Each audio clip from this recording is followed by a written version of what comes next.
ನಮಸ್ತೆ ವೀಕ್ಷಕರೇ, ನಾನು ನಿಮ್ಮ Meeta crystal numerologist. Meeta crystal numerologist YouTube ಚಾನಲ್ಗೆ ಸ್ವಾಗತ. ಇದೇ ಆಗಸ್ಟ್ 2ನೇ ತಾರೀಕು ಮೊದಲಿಗೆ ಶುಕ್ರ ಸಿಂಹ ರಾಶಿಯಿಂದ ಕನ್ಯಾ ರಾಶಿಗೆ ಪ್ರವೇಶ ಮಾಡ್ತಿದ್ದಾನೆ. ಮತ್ತೆ ಇದೇ 3ನೇ ತಾರೀಕು ಕುಜ ವೃಷಭ ರಾಶಿಯಿಂದ ಮಿಥುನ ರಾಶಿಗೆ ಪ್ರವೇಶ ಮಾಡ್ತಿದ್ದಾನೆ. ಇದೇ ಆಗಸ್ಟ್ 6ನೇ ತಾರೀಕು ಬುಧ ಮಿಥುನ ರಾಶಿಯಿಂದ ಕಟಕ ರಾಶಿಗೆ ಪ್ರವೇಶ ಮಾಡ್ತಿದ್ದಾನೆ. ಮತ್ತೊಂದು ಸತಿ ಇದೇ ಆಗಸ್ಟ್ 23ನೇ ತಾರೀಕು ಬುಧ ಕಟಕ ರಾಶಿಯಿಂದ ಸಿಂಹ ರಾಶಿಗೆ ಪ್ರವೇಶ ಮಾಡ್ತಿದ್ದಾನೆ. ಕೊನೆಯದಾಗಿ ಸೂರ್ಯ 17ನೇ ತಾರೀಕು ಅವನದೇ ರಾಶಿಯಾದಂಥ ಸಿಂಹ ರಾಶಿಗೆ ಪ್ರವೇಶ ಮಾಡ್ತಿದ್ದಾನೆ. ಕಟಕ ರಾಶಿಯಿಂದ ಸಿಂಹ ರಾಶಿಗೆ ಪ್ರವೇಶ ಮಾಡ್ತಿದ್ದಾನೆ. ಒಟ್ಟಾರೆ ಗ್ರಹಗಳ ಒಂದು ಬದಲಾವಣೆಯಿಂದ ಯಾವೆಲ್ಲ ಶುಭ ಅಶುಭ ಫಲಗಳು ಆಗತ್ತೆ ಅಂತ ನಿಮ್ಮ ರಾಶಿಯಲ್ಲಿ ನೋಡೋಣ. ಗ್ರಹಗಳ ಬದಲಾವಣೆಯಿಂದ ನಿಮ್ಮ ರಾಶಿಗೆ ಶುಭ ಅಶುಭ ಫಲಗಳನ್ನ ನೋಡ್ತಾ ಹೋಗೋಣ. ಮಿಥುನ ರಾಶಿಯ ರಾಶಿಯಾಧಿಪತಿ ಬುಧ 3ನೇ ಮನೆಯಲ್ಲಿ ಇರ್ತಾನೆ. ಅದು ಯಾರ ಜೊತೆ ಇರ್ತಾನೆ? ಸೂರ್ಯನ ಜೊತೆ ಇರ್ತಾನೆ. ಯಾಕೆ ಅಂದರೆ ಸೂರ್ಯ ಬುಧ ಎಲ್ಲಿ ಇರ್ತಾರೋ ಅಲ್ಲಿ ಪಾಸಿಟಿವ್ ಜಾಸ್ತಿ. ಲೈಕ್ ಯಾವ ಒಂದು ಕೆಲಸ ಕಾರ್ಯ ಇದ್ರೂ ಪಟಾಪಟ್ ಅಂತ ಆಗುವಂಥದ್ದೇ ಈ ಸೂರ್ಯ ಬುಧನ ಒಂದು ವಿಶೇಷತೆ. ಅದು ಗೌರ್ಮೆಂಟ್, ರಾಜಕೀಯ ಅಥವಾ ಯಾವುದೇ ಒಂದು ನಾವು ಏನು ಕಂಪನಿಗಳು ನಡೆಸ್ತಾ ಇದ್ದೀವಿ ಅದಕ್ಕೆ ಗೌರ್ಮೆಂಟ್ ಸಪೋರ್ಟ್, ಇದೆಲ್ಲವೂ ಕೂಡ. ಅದರಲ್ಲೂ ವಿದ್ಯಾಭ್ಯಾಸ ಅಂತ ಬಂದಾಗ ವಿದ್ಯಾಭ್ಯಾಸಕ್ಕೆ ಸೂರ್ಯ ಬುಧ ಬಹಳಷ್ಟು ಪ್ರಮೋಷನ್ನ ಕೊಡಬೇಕಾಗುತ್ತೆ. ನಮ್ಮ ಕೆಲಸ ಕಾರ್ಯ ಎಲ್ಲದಕ್ಕೂ ನಮ್ಮ ಒಂದು ಕಾನೂನು ತೊಂದರೆ ಏನಾದರೂ ನಡೀತಿದ್ರೆ ಕಾನೂನಲ್ಲಿ ಎಲ್ಲವನ್ನ ಜಯವನ್ನ ಗಳಿಸೋಕ್ಕೆ ಕೂಡ ಸೂರ್ಯ ಬುಧ ಇಂಪಾರ್ಟೆಂಟ್ ಅಂತ ಹೇಳ್ತೀವಿ. ಅದೇ ರೀತಿ ಮಿಥುನ ರಾಶಿಯವರಿಗೆ ನೋಡಿ, ಸೂರ್ಯ ಮತ್ತೆ ಬುಧ 3ನೇ ಮನೆಯಲ್ಲಿ ಇರೋದ್ರಿಂದ ಖಂಡಿತವಾಗ್ಲೂ ನಿಮ್ಮ ಯಾವುದೇ ಕಾನೂನು ಸಮಸ್ಯೆ ಇದ್ರೂ ಅದರಿಂದ ಹೊರಗಡೆ ಬರ್ತೀವಿ ಅಂತ ಹೇಳ್ಬೋದು ಆಗಸ್ಟ್ ತಿಂಗಳಲ್ಲಿ. ಮತ್ತೆ ಆಗಸ್ಟ್ ಅಂತ ಬಂದ್ರೆ ತುಂಬಾ ವಿಶೇಷವಾದ ಒಂದು ತಿಂಗಳಂತ ಹೇಳುತ್ತೆ. ಜೊತೆಗೆ ನಿಮ್ಮ 2ನೇ ಮನೆ ಅಂತ ಬಂದಾಗ 2ನೇ ಮನೆಯಲ್ಲಿ ಗುರು, ಧನಸ್ಥಾನದಲ್ಲಿ ಗುರು ಇರ್ತಾನೆ. ಗುರು ಯಾಕಂದ್ರೆ ನಿಮ್ಗೆ 10ನೇವನು ಕೂಡ ಅವನೇ ಆಗಿರ್ತಾನೆ, ಸಪ್ತಮಾಧಿಪತಿ ಕೂಡ ಅವನೇ ಆಗಿರ್ತಾನೆ. ಅವನು ನಿಮ್ಮ ಧನಸ್ಥಾನಕ್ಕೆ ಬಂದಿರೋದು ವಿಶೇಷ ಅಂತ ಹೇಳ್ಬಹುದು. ಧನಸ್ಥಾನದಲ್ಲಿ ಗುರು ಇದ್ದು ಎಲ್ಲೋ ಒಂದ್ ಕಡೆ ಅವನು ನಿಮ್ಮ 10ನೇ ಮನೆಯನ್ನ ನೋಡ್ತಾನೆ. ಅಂದ್ರೆ ನಿಮ್ಮ ಕೆಲಸ ಕಾರ್ಯ ಏನು ನಡೆಯುತ್ತೆ ಆ ಮನೆಗೆ ಗುರು ದೃಷ್ಟಿ ಬೀಳೋದ್ರಿಂದ ನಿಮ್ಮ ಮಿಥುನ ರಾಶಿಯವರು ಯಾವ ಕೆಲಸ ಕೈ ಹಾಕಿದ್ರು ಪಾಸಿಟಿವ್. ನೋಡಿ, ಮಿಥುನ ರಾಶಿಯವರು ಈಗ ಯಾವ್ದಾದ್ರು ಜಾಗ ತಗೊಳ್ಳೋದು, ಮನೆ ತಗೊಳ್ಳೋದು, ಲೋನ್ ಮಾಡಿಸೋದು, ಬಿಸ್ನೆಸ್ ಮಾಡಿಸೋದು ಅಥವಾ ಫಾರಿನ್ಗೆಲ್ಲ ಕೆಲ್ಸಕ್ಕೆ ಹೋಗುವಂಥದ್ದು, ಫಾರಿನಲ್ಲಿ ಕೆಲಸ ಸಿಗ್ತಕ್ಕಂಥದ್ದು ಒಂದಲ್ಲ ಎರಡಲ್ಲ ಎಲ್ಲದರಲ್ಲೂ ಪಾಸಿಟಿವ್ ಅಂತ ಹೇಳ್ಬೋದು. ಒಟ್ಟಾರೆ ಆಗಸ್ಟ್ ತಿಂಗಳಲ್ಲಿ ಬಹಳಷ್ಟು ಪಾಸಿಟಿವ್ ಆಗಿರ್ತಕ್ಕಂಥದ್ದೇ ಮಿಥುನ ರಾಶಿ ಅಂತ ಹೇಳ್ಬೋದು. ಜೊತೆಗೆ ನೋಡಿ, ನಿಮಗೆ 10ನೇ ಮನೆಯಲ್ಲಿ ಶನಿ, 10ನೇ ಮನೆ ಶನಿ ಅಂತ ಅಂದರೆ ಅವನು 8ನೇವನಾಗಿ 9ನೇವನಾಗಿ 10ನೇ ಮನೆಯಲ್ಲಿ ಇರ್ತಾನೆ. ಜೊತೆಗೆ 2ನೇ ಮನೆಯಲ್ಲಿ ಗುರು ಇರೋದು ಬಹಳ ವಿಶೇಷ ಅಂತ ಹೇಳ್ಬೋದು. ದುಡ್ಡು ಮಿಥುನ ರಾಶಿಯವರು ಈ ಒಂದು ತಿಂಗಳು ನಿಮ್ಗೆ ಯಾವ್ದೆಲ್ಲ ದುಡ್ಡು ಬರಬೇಕು, ಎಲ್ಲೆಲ್ಲ ದುಡ್ಡು ಕೊಟ್ಟಿರ್ತೀರಿ ಅಥವಾ ಯಾವ್ದಾದ್ರು ದುಡ್ಡು ಸ್ಟಕ್ ಆಗಿರೋದು ಇದೆಲ್ಲವೂ ಕೂಡ ಕ್ಲಿಯರ್ ಆಗ್ತಾ ಹೋಗುತ್ತೆ. ಮಿಥುನ ರಾಶಿಯವರು ಕೂತಿದ್ದ ಜಾಗದಲ್ಲಿ ದುಡ್ಡನ್ನ ನೋಡ್ತೀರಿ, ಕೂತಿದ್ದ ಜಾಗದಲ್ಲಿ ಕೆಲಸವನ್ನ ನೋಡ್ತೀರಿ. ಅಂದ್ರೆ ಕಷ್ಟನೇ ಪಡಲ್ಲ. ಈ ಒಂದು ತಿಂಗಳು ಮಿಥುನ ರಾಶಿಯವರಿಗೆ ಕಷ್ಟನೇ ಆಗಲ್ಲ. ಯಾಕಂದ್ರೆ ಇಷ್ಟು ದಿನ ಪಾಪ ಬಹಳಷ್ಟು ಕಷ್ಟಪಟ್ಟಿದ್ದೀರಿ. ಕೋರ್ಟು ಕೇಸು ಪ್ರಾಬ್ಲಮ್ ಏನೇ ಇದ್ರೂ ಕೂತಿರೋ ಜಾಗದಲ್ಲಿ ಬಗೆಹರಿಸ್ಕೋತೀರಿ ಅಂತ ಹೇಳ್ಬೋದು ಮಿಥುನ ರಾಶಿಯವರಿಗೆ. ಜೊತೆಗೆ ನೋಡಿ, 4ನೇ ಮನೆ ಅಂತ ಬಂದಾಗ 4ನೇ ಮನೆಯಲ್ಲಿ ಶುಕ್ರ, 12ನೇ ಮನೆ ಅಧಿಪತಿ ಶುಕ್ರ 4ನೇ ಮನೆಗೆ ಬಂದಿರ್ತಾನೆ. 5ನೇವನು ಕೂಡ ಅವನೇ ಆಗಿರ್ತಾನೆ. ಹಂಗಾಗಿ ಸುಖ ಸ್ಥಾನ, ಮನೆಯಲ್ಲಿ ಬಹಳ ಅನ್ಯೋನ್ಯವಾಗಿರ್ತೀರಾ. ಎಷ್ಟು 4 ಜನ ಇರ್ತೀರಾ ತುಂಬಾ ಹ್ಯಾಪಿಯಾಗಿ ಖುಷಿಯಾಗಿರ್ತೀರಾ, 10 ಜನ ಇರ್ತೀರಾ ತುಂಬಾ ಹ್ಯಾಪಿಯಾಗಿ ಖುಷಿಯಾಗಿರ್ತೀರಾ.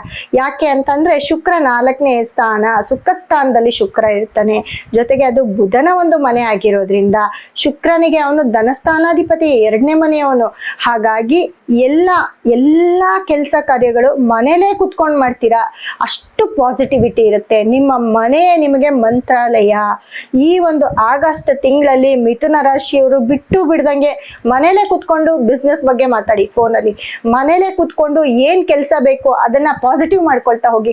ನೀವು ಕೆಲ್ಸಕ್ಕೆ ಹೋಗ್ತಿರ್ತೀರಾ, ಹೋಗೋಕ್ ಮುಂಚೆ ಮನೇಲಿ ಕುತ್ಕೊಂಡು ಯಾವ್ದಾದ್ರೂ ಒಂದು ಪಾರಾಯಣ ಮಾಡಿ. ಅಂದ್ರೆ ಲಕ್ಷ್ಮೀ ಸಹಸ್ರನಾಮ ಆಗಿರ್ಬೋದು ಅಥವಾ ಎಲ್ಲೋ ಒಂದ್ ಕಡೆ ಆದಿತ್ಯ ಹೃದಯ ಆಗಿರ್ಬೋದು, ಯಾಕಂದ್ರೆ ಸೂರ್ಯ ಮತ್ತೆ ಬುಧ ಒಟ್ಟಿಗೆ ಇರೋದ್ರಿಂದ ಆದಿತ್ಯ ಹೃದಯ ನಾಮಾವಳಿಯನ್ನ ಹೇಳ್ತಾ ಬನ್ನಿ, ಅದು ಕೂಡ ನಿಮ್ಗೆ ಪಾಸಿಟಿವ್ ಆಗುತ್ತೆ. ನಿಮ್ಗೆ ಹೇಳಕ್ ಟೈಮ್ ಇಲ್ವಾ, ಜಸ್ಟ್ ನೀವು ಒಂದು ರೆಕಾರ್ಡ್ ಆನ್ ಮಾಡಿ ಇಟ್ಕೊಳ್ಳಿ, ನಿಮ್ ಫೋನ್ ಇದೆ, ಯೂಟ್ಯೂಬ್ ಇದೆ, ಯಾವ್ದ್ರಲ್ಲಾದ್ರೂ ಒಂದ್ರಲ್ಲಿ ನೀವು ಅದನ್ನ ಪ್ಲೇ ಮಾಡ್ತಾ ಇರಿ, ಅದು ನಿಮ್ ಕಿವಿಗೆ ಬಿದ್ರೂ ಸಾಕು, ಎಲ್ಲ ಒಂದ್ ಕಡೆ ಪಾಸಿಟಿವ್ ಸ್ಟಾರ್ಟ್ ಆಗ್ತಾ ಹೋಗುತ್ತೆ.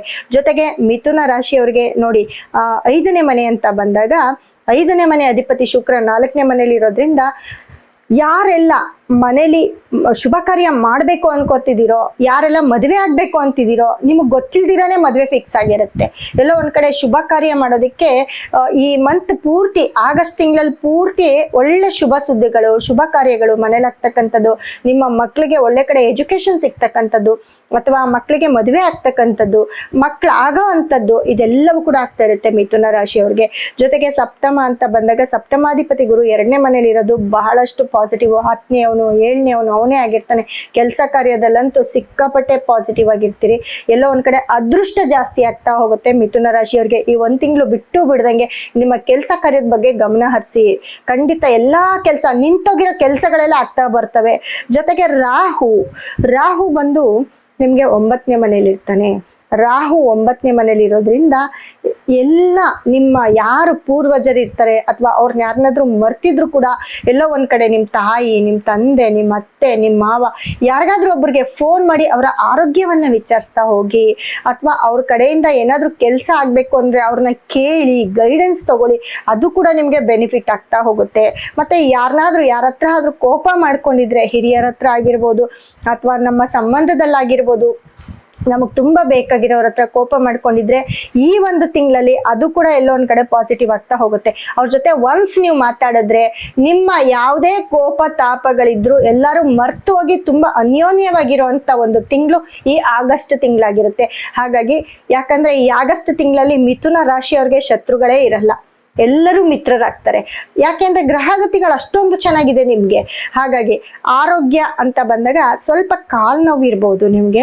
ಮತ್ತೆ ನಿಮ್ಮ ರಾಶಿಯಲ್ಲಿ ಕುಜ ಇರ್ತಾನೆ, 11ನೇ ಮನೆ ಅಧಿಪತಿ ಕುಜ ನಿಮ್ಮ ರಾಶಿಗೆ ಬಂದಿರೋದ್ರಿಂದ ಸ್ವಲ್ಪ ನಿಮ್ಗೆ ಒಂದು ಉಷ್ಣ ಅಂದ್ರೆ ಹೀಟ್ ಆಗ್ತಕ್ಕಂಥದ್ದು, ಅಥವಾ ಆ ಒಂದು ಬಿ ಪಿ ಜಾಸ್ತಿ ಆಗ್ತಕ್ಕಂಥದ್ದು ಅಥವಾ ಲೋ ಆಗ್ತಕ್ಕಂಥದ್ದು, ಈ ಒಂದು ಸಮಸ್ಯೆಯನ್ನು ಕಾಡ್ಬೋದು. ಅದು ಬಿಟ್ರೆ ಆರೋಗ್ಯ ಅಂತ ಬಂದಾಗ ಆರೋಗ್ಯದಲ್ಲೂ ತುಂಬಾ ಚೆನ್ನಾಗಿರ್ತೀರಾ. ಬಟ್ ಫುಡ್ ಅಂದ್ರೆ ಆಹಾರದ ಮೇಲೆ ಸ್ವಲ್ಪ ಕಾನ್ಸಂಟ್ರೇಷನ್ ಕೊಡ್ಬೇಕಾಗತ್ತೆ. ಜೊತೆಗೆ ಮಿಥುನ ರಾಶಿಯವರು ಈ ಮನೆ ಕಟ್ಟೋದು, ಮನೆ ತಗೊಳ್ಳೋದು, ಪ್ರಾಪರ್ಟಿ ಬಗ್ಗೆ ಮಾತಾಡ್ತಕ್ಕಂಥದ್ದು, ಇದ್ರಲ್ಲಿ ಎಲ್ಲೋ ಒಂದ್ ಕಡೆ ಸಕ್ಸಸ್ ನೋಡ್ತಕ್ಕಂಥದ್ದು, ನಿಮ್ಮ ಸಂಸ್ಥೆ, ನಿಮ್ಮ ಕಂಪನಿಗಳು ಯಾವ್ದಾದ್ರು ನಡೆಸ್ತಾ ಇದ್ರೆ ಅಲ್ಲೆಲ್ಲೋ ಒಂದ್ ಕಡೆ ನಿಮ್ಗೆ ಫೇವರಬಲ್ ಆಗಿ ಕೆಲಸ ಮಾಡ್ತಕ್ಕಂಥವ್ರು ಬರ್ತಾರೆ. ನಿಮ್ಗೆ ಫೇವರಬಲ್ ಆಗಿ ನಿಮ್ಗೆ ಬೇಕಾಗಿರೋಂಥ ಜಾಗ ನಿಮ್ ಕೈ ಸೇರತ್ತೆ. ನೀವು ಅನ್ಕೊಂಡಿರ್ತಕ್ಕಂಥ ಕೆಲಸ ಕಾರ್ಯಗಳು ಬಹಳ ಸುಗಮವಾಗಿ ಆಗ್ತಾ ಹೋಗುತ್ತೆ. ಹಾಗಾಗಿ ಮಿಥುನ ರಾಶಿಯವರು ತುಂಬಾ ಅತಿ ಹೆಚ್ಚು ನೀವು ಪೂಜೆ ಮಾಡ್ಬೇಕಾಗಿರೋಂಥದ್ದು ಏನಪ್ಪಾ ಅಂತಂದ್ರೆ ಕುಜ ನಿಮ್ಮ ರಾಶಿಯಲ್ಲಿ ಬಂದಿರೋದ್ರಿಂದ, ಮತ್ತೆ ಸೂರ್ಯ ಬುಧ ಕೂಡ 3ನೇ ಮನೆಯಲ್ಲಿ 4ನೇ ಮನೆಯಲ್ಲಿ ಶುಕ್ರ ಇರೋದ್ರಿಂದ ಅತಿ ಹೆಚ್ಚು ನೀವು ದುರ್ಗಾ ಪರಮೇಶ್ವರಿಯ ಒಂದು ಟೆಂಪಲ್ ನ ವಿಸಿಟ್ ಮಾಡಿದ್ರೆ ತುಂಬಾ ಒಳ್ಳೇದಾಗುತ್ತೆ. ನಿಮ್ಮ ಮನೆಯಲ್ಲಿ ವಿಭೂತಿ ಆಗಿರ್ಬೋದು, ಅಥವಾ ಕೆಂಪು ಹೂವು ಅಂದ್ರೆ ಗಣಗಲೆ ಹೂವು ಆಗಿರ್ಬೋದು, ಅಥವಾ ದಾಳಿಂಬೆ ಹಣ್ಣು ಆಗಿರ್ಬೋದು, ಏನಾದ್ರೂ ಒಂದು ಇಟ್ಟು ಕೆಂಪು ಹೂವು, ಕೆಂಪು ವಸ್ತ್ರವನ್ನ ಧರಿಸ್ಕೊಂಡ್ರೆ ಬಹಳ ಪಾಸಿಟಿವ್ ಆಗಿರ್ತೀವ್ರಿ. ರೆಡ್ ಕಲರ್ ಡ್ರೆಸ್, ರೆಡ್ ಬಣ್ಣದ ಒಂದು ಬೆಡ್ಶೀಟ್ ಆಗಿರ್ಬೋದು, ಹಿಂಗೆ ರೆಡ್ ಟ್ಯೂನ್ ಮಾಡ್ಕೊಂಡ್ರೆ ಈ ಒಂದು ತಿಂಗಳು ತುಂಬಾ ಪಾಸಿಟಿವ್ ಆಗಿರುತ್ತೆ ನಿಮ್ಗೆ. ನಿಮ್ಮ ಕೆಲಸ ಕಾರ್ಯಗಳೆಲ್ಲ ಅತಿ ಹೆಚ್ಚು ಸಕ್ಸಸ್ ಆಗ್ತಾ ಹೋಗುತ್ತೆ. ಕೆಂಪು ಹೂವನ್ನ ಮನೆಯಲ್ಲಿಟ್ಟು ಒಂದು ದಿನಾನು ಒಂದು ಚಿಟಿಕೆ ವಿಭೂತಿಯನ್ನ ನೀವು ಹಣೆ ಮೇಲೆ ಇಡ್ಲೇಬೇಕು. ಅದನ್ನ ಇಟ್ಕೊಂಡಾಗ ಸಿಕ್ಕಾಪಟ್ಟೆ ಎನರ್ಜಿ ಆಗಿರ್ತೀರಾ ಮಿಥುನ ರಾಶಿಯವರು. ಎಲ್ಲರೂ ಕೂಡ ಈ ಆಗಸ್ಟ್ ತಿಂಗಳಲ್ಲಿ ಲಕ್ಷ್ಮೀ ಪೂಜೆಯನ್ನ ಮಾಡ್ತಾ ಇರ್ತೀರಾ. ಈ ಲಕ್ಷ್ಮೀ ಪೂಜೆಗೆ ನಿಮ್ಗೆ ಬಹಳಷ್ಟು ಅನುಕೂಲ ಆಗ್ಲಿ, ಸದಾ ಲಕ್ಷ್ಮಿ ನಿಮ್ಮ ಮನೇಲಿ ಇರ್ಲಿ ಅಂತ ಈ ಒಂದು ಸ್ಟೋನ್ ಅನ್ನ, ಶುಕ್ರ ಗ್ರಹದ ಒಂದು ಸ್ಟೋನ್ ಅನ್ನ ನಮ್ಮ ಸಂಸ್ಥೆ ಕಡೆಯಿಂದ ನಾವು ನಿಮ್ಗೆ ಕೊಡ್ತಾ ಇದ್ದೇವೆ. ನೀವು ಎಲ್ಲೇ ಇದ್ರು ಇದು ಆನ್ಲೈನ್ ಮುಖಾಂತರ ಆಗಿರ್ಬೋದು, ಅಥವಾ ನಮ್ಮ ಒಂದು ಸಂಸ್ಥೆಗೆ ಭೇಟಿ ನೀಡಿ ಇದನ್ನ ತಗೊಳ್ಬೋದು. ಇದನ್ನ ಒನ್ಸ್ ನಿಮ್ಮ ಮನೇಲಿ ಇಟ್ಟು ಪೂಜೆ ಮಾಡಿದ್ರೆ ಖಂಡಿತವಾಗ್ಲೂ ಈ ವರಮಹಾಲಕ್ಷ್ಮಿ ಹಬ್ಬದ ದಿನ ಈ ಶುಕ್ರನ ಒಂದು ಸ್ಟೋನ್ ಅನ್ನ ನಿಮ್ಮ ಮನೆಯಲ್ಲಿಟ್ಟು ಪೂಜೆ ಮಾಡಿದ್ರೆ ಶುಕ್ರ ಸದಾ ನಿಮ್ಮ ಮನೆಯಲ್ಲಿ ವಾಸವಾಗಿರ್ತಾನೆ. ಜೊತೆಗೆ ನಿಮ್ಮ ಮನೆಯಲ್ಲಿ ಸಕಲ ಸಂಪತ್ತು, ಅಷ್ಟ ಐಶ್ವರ್ಯ ಕೂಡ ತುಂಬಿ ತುಳುಕ್ತಾ ಇರುತ್ತೆ ನೋಡಿ. ಜೊತೆಗೆ ನಿಮ್ಮ ವೈಯಕ್ತಿಕ ಜಾತಕವನ್ನ ಒಂದು ಸತಿ ನಮ್ಮ ಒಂದು ಸಂಸ್ಥೆ ಮುಖಾಂತರ ನೀವು ಪರಿಶೀಲನೆ ಮಾಡಿಸ್ಕೊಂಡ್ರೆ ನಿಮ್ಗೆ ಯಾವ ಒಂದು ದಶಭುಕ್ತಿಗಳು ನಡೀತಿದೆ, ಗ್ರಹಗಳ ಅನುಪಸ್ಥಿತಿ ಸ್ಥಿತಿಗತಿಗಳು ಹೇಗಿದೆ ಅಂತ ನೋಡಿ ನಿಮಗೆ ಏನು ಬೇಕೋ ಆ ಥರ ಒಂದು ವಿಶೇಷವಾದ ಒಂದು ಸ್ಟೋನ್ ಮತ್ತು ಬ್ರೇಸ್ಲೆಟ್ ಮುಖಾಂತರ ನಿಮ್ಮ ಯಾವುದೇ ಸಮಸ್ಯೆ ಇದ್ರೂ ಪರಿಹಾರವಾಗಿ ನಮ್ಮಲ್ಲಿ ಸಿಗುತ್ತೆ. ಜೊತೆಗೆ ನಿಮ್ಮ ಒಂದು ವೈಯಕ್ತಿಕ ಜಾತಕವನ್ನು ನಮ್ಮ ಸಂಸ್ಥೆ ಮುಖಾಂತರ ನೀವು ಪರಿಶೀಲಿಸ್ಕೊಂಡ್ರೆ, ನಿಮ್ಮ ಆನ್ಲೈನ್ ಮುಖಾಂತರ ಆಗಿರ್ಬೋದು ಅಥವಾ ನೇರ ಸಂಪರ್ಕದಲ್ಲಾಗಿರ್ಬೋದು, ಒಂದು ಸತಿ ನಿಮ್ಮ ಜಾತಕವನ್ನು ಪರಿಶೀಲನೆ ಮಾಡಿಸ್ಕೊಳ್ಳಿ. ನಿಮಗೆ ಯಾವ ಒಂದು ದಶಭುಕ್ತಿ ನಡೀತಾ ಇದೆ, ಗ್ರಹಗಳು ಯಾವ ರೀತಿ ಇದ್ದಾವೆ ಅನ್ನೋದನ್ನ ಪರಿಶೀಲನೆ ಮಾಡಿ ನಿಮ್ಮ ಒಂದು ಸಮಸ್ಯೆಗೆ ಪರಿಹಾರವಾಗಿ ನಾನು ಕೆಲವೊಂದು ಬಹಳ ಉಪಯುಕ್ತವಾದ ಒಂದು ಸ್ಟೋನು ಮತ್ತು ಕ್ರಿಸ್ಟಲ್ಗಳನ್ನ ಕೊಡ್ತೇನೆ. ಅದನ್ನು ನೀವು ನಿಮ್ಮ ಜಾತಕವನ್ನು ಪರಿಶೀಲನೆ ಮಾಡಿಸ್ಕೊಂಡಾಗ ತುಂಬ ಚೆನ್ನಾಗಿ ವರ್ಕ್ ಆಗುತ್ತೆ. ನಿಮ್ಮ ಒಂದು ಉದ್ಯೋಗ ಅಥವಾ ಯಾವುದೇ ಸಮಸ್ಯೆ, ಆರೋಗ್ಯ ಅಥವಾ ಏನು ನಿಮ್ಮ ಧನ ನಷ್ಟ, ಧನ ಹಾನಿ, ಯಾವುದೇ ಒಂದು ಕೆಲಸದ ಒಂದು ನೇಮು ಫೇಮು ಎಲ್ಲದಕ್ಕೂ ಕೂಡ ನಾನು ಕೊಡೋ ಅಂಥ ಸ್ಟೋನ್ ಯೂಸ್ ಮಾಡಿದ್ರೆ ಖಂಡಿತ ನಿಮ್ಗೆ ಒಳ್ಳೆಯದಾಗುತ್ತೆ ಅಂತ ಹೇಳ್ತಾ ಧನ್ಯವಾದವನ್ನು ತಿಳಿಸ್ತಾ ಇದ್ದೀನಿ.